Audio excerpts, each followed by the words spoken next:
This is going to be, so we'll do a little TLC tutorial, which stands for thin layer TLC chromatography. Chromatography. Not a good speller. TLC. So TLC is very similar to column chromatography. Essentially, we're going to separate things based on their polarity. Right? Both of them involve silica gel. So in a column, which you watched a video of, we're using today, you have a point where you have a stopcock there, and you fill this up with silica gel, SiO2. And SiO2 is polar or non-polar? Polar. Good. SiO2 is polar. You're going to put your sample at the top here, and then of course put some sand. Right, it's kind of boxed in by some sand. And what you're going to do is you're going to separate your sample, which has two compounds in it. One of them is polar. That is the ferrocene with the ketone. That's acetylferrocene. And one is nonpolar. That is just the ferrocene. Right? So the one with the polar, right? This one has polar bonds. You can imagine, right? Acetyl bondo, that's polar. This one, the ferrocene, is non-polar. So, knowing what you know about the first commandment of organic chemistry, which one of these is going to interact, not react, interact, right? We're not doing a reaction today. We're just going to do a separation, right? Which of these is going to interact with the silica gel? Which one? The polar one, right? The acetylferrocene, right? Acetyl is this group. So that's going to stick to the silica gel, right? Now we use a solvent, right? So there's two phases. There's a stationary phase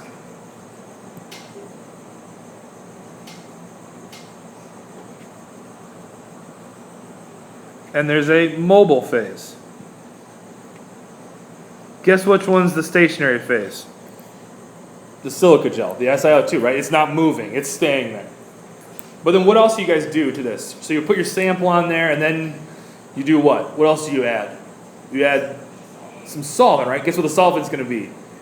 Your mobile phase, right? That's solvent's going to move, right? Solvent's going to come dripping down through the column, right? That's where you're going to collect stuff. So you have two things going on here. Well, actually, you have two things: a stationary phase and a mobile phase. The stationary phase you can't change. The stationary phase is always what? SiO2, and SiO2 is always going to be polar. The mobile phase, you can change, and you're going to change it, right? So the mobile phase could be non-polar, and then you can eventually change it to become polar. Right, we start with straight up hexanes. Hexanes is just it's an alkyl chain. Right, that's non-polar, there's no polar bonds. Then we change it though to add ethyl acetate with N hexanes, right? We change it to make it more polar, right? So the stationary phase, we can't change. That's always going to be polar. The mobile phase, we can change. We can make that, we start out being non-polar, and then we move to a polar solvent. So, what happens here? You load your sample, you put in a non-polar mobile phase. What's that going to do? Like dissolves like. The non-polar thing is going to get dissolved in the mobile phase. And what's it going to do? Drag it down, right? It's going to move it. Then at some point, you switch solvents, right? You switch to a more polar solvent. Now what's the more polar solvent going to grab and interact with? The more polar thing, right? So even though the more polar thing, right, it still wants to stick to the silica gel, if you add a polar solvent, guess what? It's going down, right? Because like dissolves like, right? Opposites attract, like dissolves like. Right? So like dissolves like here. If you're polar, you interact with polar things. So as we change the mobile phase to be more polar, the polar compound starts to come out. Yes? Okay, so that explains column chromatography. Now, what the heck does that have to do with TLC again? Right, you were going to talk about TLC. So let's shrink that down. How does this relate to TLC? Well, TLC is just like column chromatography, but flipped upside down. So what's going to happen in TLC is we have these cards, right? And these cards, guess what the cards have on them? Silica gel, SiO2. And what is SiO2? That's a stationary phase.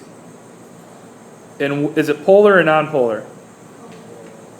And it's polar. So you'll get these little cards, and you'll take a pencil and mark a line. I usually put a dash there and say, or maybe put 3 dashes. You'll say maybe mix for M, and you'll say 1 and 2, as in the first thing that came out, the second thing that came out. Right? Put 3 things on the TLC plate.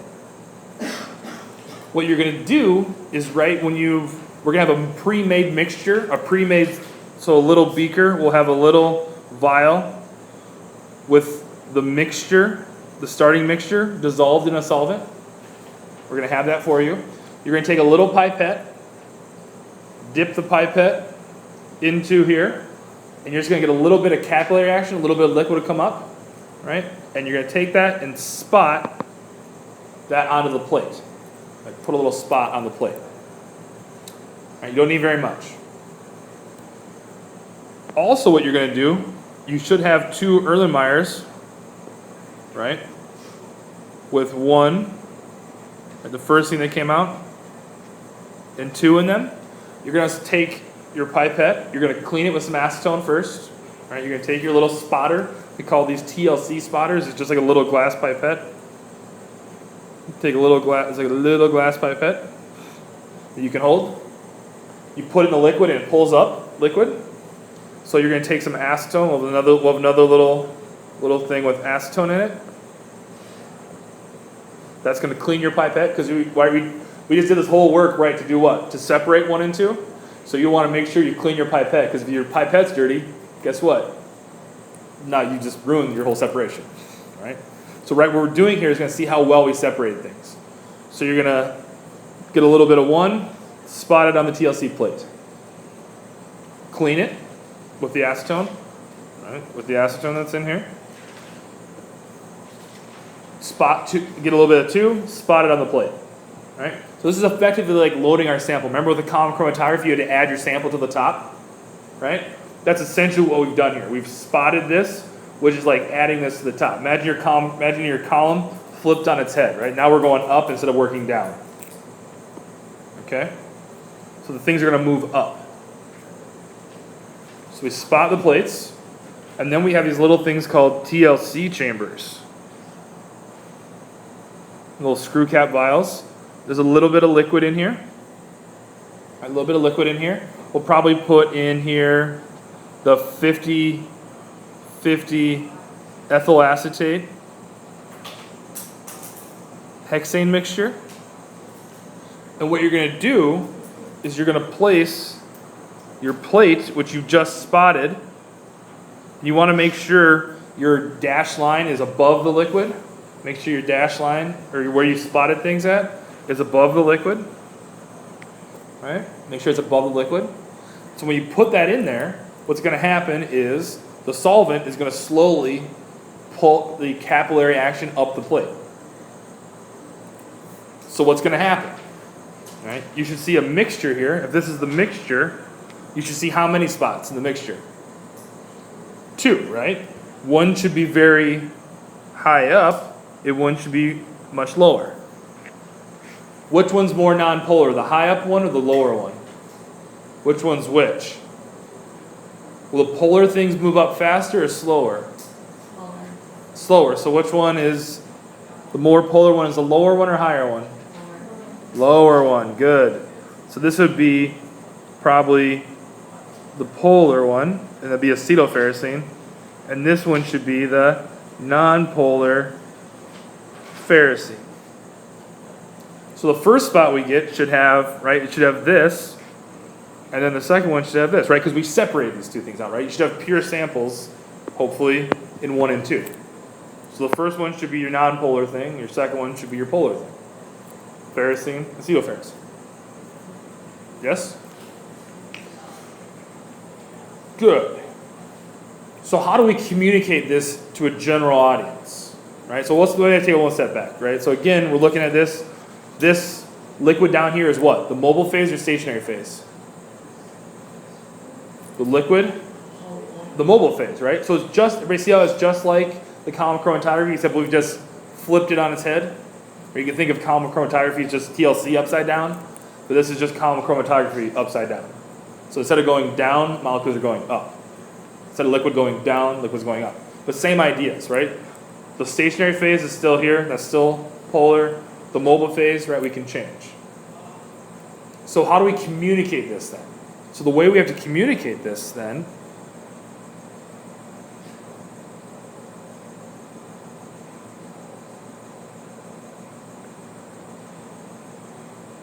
right? How would I tell anybody to make them so they care about this, right? So what happens is this. You run your TLC. So here's your plate's going to look like this. Right? You have your plate, you have an M for the mixture 1 and 2, right? What you're going to do is you want to take, before the liquid here has gone up all the way to the top of the plate, right? You want to stop it. So remember in column chromatography I told you guys, was it okay to let your column go dry? No. So this is exactly the same idea here, is that you don't want this to get completely wet, right? So you need to stop it before it gets to the top.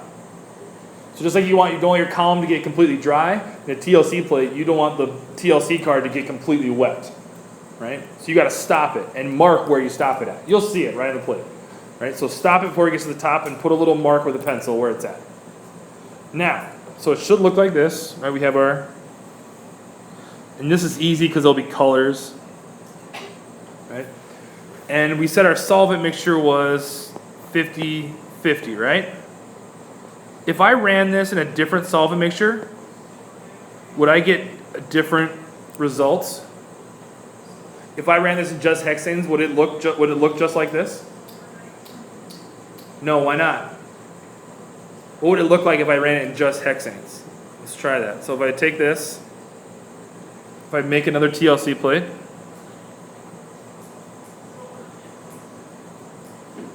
M1 and 2, let's say I just ran this 100% hexanes.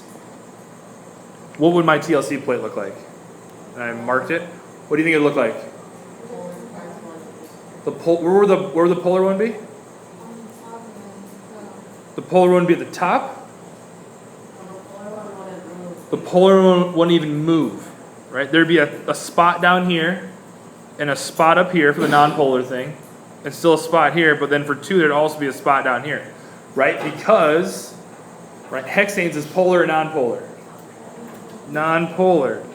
And will my polar thing move in the hexanes? No, it's just going to interact with the silica gel. So until you added the more polar solvent, essentially the acetoferrocene won't even move. So does the solvent system matter? Yes. Because it matters, we need to tell people that, right? How do I tell people? Say you ran a reaction, right? And you were trying to make acetoferrocene from ferrocene. How would you know if it worked? How would you tell somebody if it worked? So this is how we communicate TLC results. We do something called, we find its RF value, which stands for retention factor. All right, it stands for retention factor. So I'm going to shrink this up a little bit. Everybody shrink up. So what is an RF value? It's retention factor. Right? And basically it's a way for us to communicate how far these spots have gone. So the first thing you need to do though is say what? You need to say what solvent you use, what solvent system you use. Because we just did this. Did solvent change how far up and down things went on the plate? So the first thing you need to say is what solvent, right? Did you use 100% hexanes? Did you use 25% ethyl acetate and hexanes? Did you use 50-50? You need to tell us that, right? Otherwise, right, if I was going to try to repeat this experiment, could I repeat it without knowing the solvent? No. So this is kind of you're telling people how to repeat this, and they would know if it worked or not. So the other thing you need to do is you need to measure from where you started to where the liquid went. Right? So let's say this was 5 centimeters, right? And let's find the middle point of that first spot, and that is, let's say, 4 centimeters. So we say what solvent we're in, 50-50 ethyl acetate hexanes, and we say 4 over 5. So the RF value is 0.8.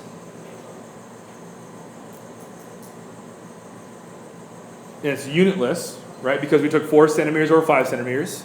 And so basically what that means is, does it matter how far you let the thing go up the plate? That value would always be the same, right? So let's say one of you guys lets the thing go up 7 centimeters, and another one of you lets it go up 5 centimeters. The relative value will always be 0.8. So it takes out the factor, it doesn't matter how far you let it go up the plate, right? So this is the way we communicate this. We say what solvent, and then we calculate the RF value for that solvent. Yes? RF values should always be less than 1, have to be. And it doesn't matter, right? If you use a TLC plate that was 10 feet tall, right? And you let it go 10 feet up, then essentially this spot would have to go 8 feet up. Because 8 divided by 10 is 0.8. Today, yes it is. Right? So that RF value doesn't change. The only time it will change is if you change the solvent, right? The solvent will make it change. So this is a great way, right? What's TLC useful for? Monitoring reactions, seeing if you purified something, right? There's 2 great ways to use TLC. Monitor reactions, is it pure? Right? Because you could imagine one of your spots could be a starting material, and you see the starting material all gone. Is the reaction done? Yeah. Right? So you can monitor reactions that way. And in this case, since we're separating something, we can see, did we do a good job separating? Right? We should hopefully have only one spot in those lanes. Cool.